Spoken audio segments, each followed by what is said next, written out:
এয়া ৰাতিপুৱাতে ওলাইছোঁ আৰু গধূলি ঘৰ সোমাইছোঁ। আপুনি ভাবিছে চাগে ছামাৰ ভেকেশ্যন চলি আছে যিহেতু ক'ত যাব পাৰোঁ।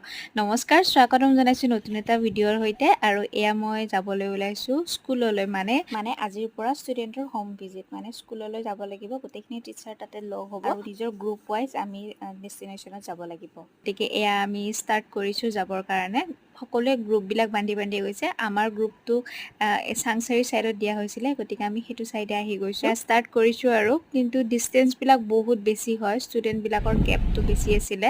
সেইকাৰণে আমাৰ অকণমান ট্ৰেভেলটো বেছি হৈছে অহা যোৱা। যিহেতু ৰাতিপুৱাতে বৰষুণ আছিল ঠিকেই, কিন্তু দুপৰীয়া সময়ত ইমান বেছি ৰ'দ দিলে, মানে আমাৰ ৰাস্তা টাইট হৈ গৈছিলে। ঘামি জামি মানে কি ক'ম আৰু, দিনটো ভাগৰি অৱস্থা নোহোৱা হৈ গৈছিলে। আৰু এয়া খোৱা লোৱাটো চলি আছিলে বাৰু ঠিকে থাকে। আৰু এইখন আছিলে লাষ্ট ঘৰখন, মানে লাষ্ট ষ্টুডেণ্টৰ ঘৰ, first day home visitor last. আৰু এয়া আমি ঘৰলৈ যাব ওলালোঁ। প্ৰায় 7:30 মান বাজিছিলে